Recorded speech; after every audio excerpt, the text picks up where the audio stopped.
Oke, bismillahirrahmanirrahim. Assalamualaikum warahmatullahi wabarakatuh. Alhamdulillahirrahmanirrahim. Alhamdulillahirrahmanirrahim. Wabihi nasta'in wa bihi wassalatu wassalamu ala asyrofil mursalin sayyidina wa maulana Muhammadin wa ala sayyidina Muhammad. Kepada yang terhormat Ibu Hamil dan Umi Ida selaku pengasuh Pondok Pesantren Program Ar-Rahmah dan kepada Kepala Madrasah MTS MA Al-Qur'an Al-Bihla dan juga jajaran staf-stafnya. Nah, lalu juga kepada kedua orang tua saya dan teman-teman saya yang berbahagia. Nah, kali ini saya akan mempresentasikan kita imajinasi saya yang tentang pelajaran fisika. Nah, pelajaran fisika kali ini itu menjelaskan tentang kinematika. Nah, pengertian dari kinematika bahwa di sini tuh ada contohnya itu kerangka acuan dan posisi. Nah, kerangka acuan dan posisi itu contohnya itu seperti jika posisi kalian itu di rumah Lami yang menjadi patokannya, itu ternyata posisi dapat ditentukan lebih dari satu cara karena penggunaan patokan yang berbeda-beda. Nah, kerangka acuan dan posisi ini tuh patokan yang disebut sebagai kerangka acuan. Nah, kerangka acuan itu disebut sebagai patokannya gitu. Nah, sedangkan gerak sebagai global positioning system atau juga di GPS itu memerlukan 3 satelit untuk menentukan posisi suatu benda. Nah, setiap satelit itu mencatat jarak dari satelit ke benda tersebut. Nah, sekurang-kurangnya diperlukan 2 data satelit untuk menentukan titik lokasi benda dengan tepat. Oke.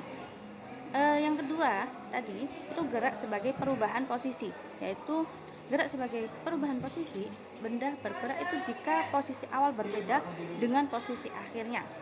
Nah, 2 pesawat yaitu United Airlines dan US Airways itu hampir bertabrakan di landasan pacu Providence, Rhode Island karena cuacanya itu berkabut. Nah, pilot pesawat United Airlines masuk dalam jalur yang salah setelah mendarat. Dalam percakapan dengan pihak ATC ada perbedaan persepsi tentang posisi pesawatnya. Oke, ada juga di sini tuh besaran-besaran gerak. Nah, besaran-besaran gerak di sini itu hubungan antara besaran dalam perumusan gerak dan representasi gerak dengan menggunakan besaran-besaran fisis. Nah, yang pertama, besaran-besaran gerak itu yang pertama ada perpindahan dan jarak. Nah, perpindahan dan jarak itu rute merah merupakan rute terpendek yang dapat dilaluinya karena langsung ke titik awal dan akhir. Nah, sedangkan rute biru itu disebut jarak. Nah, tadi rute merah itu disebut dengan perpindahan.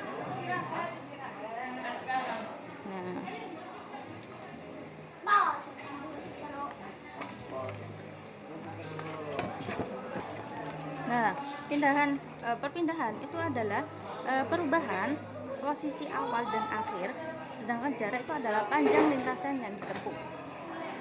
Oke. Kecepatan dan juga kelajuan. Kecepatan dan juga kelajuan itu kecepatan itu velocity dan juga kelajuan itu speed yang menyatakan gerak benda dengan kecepatan rata-rata itu perpindahan per selang waktu. Nah, yang ketiga itu ada gerak relatif yaitu gerak yang bersifat relatif karena ditentukan oleh kerangka acuan yang mengamati fenomena tersebut. Nah, yang keempat itu ada kecepatan dan juga kelajuan sesaat, yaitu kelajuan sesaat itu adalah kelajuan pada suatu titik dari lintasan bendanya. Terus ada juga kecepatan dan kelajuan rata-rata. Nah, kelajuan dan kecepatan dan kelajuan rata-rata itu persamaannya dapat ditulis dengan V garis atas sama dengan delta X per delta T sama dengan X akhir kurangi X awal per T akhir dikurangi T awal. Nah, X akhir dikurangi X awal itu perpindahan atau massa. Nah, sedangkan T akhir dikurangi T awal itu selang waktu atau juga cycle. Nah, dan juga V garis atas di atasnya itu kecepatan rata-rata atau massa per second. Nah, yang keenam itu ada percepatan, yaitu percepatan adalah perubahan kecepatan selisih antara kecepatan akhir dengan kecepatan awal dalam suatu waktu tertentu. Oke, saya cukup presentasi saya kali ini tentang pelajaran fisika yang menjelaskan tentang kinematika. Saya akhiri. Wassalamualaikum warahmatullahi wabarakatuh. Silakan.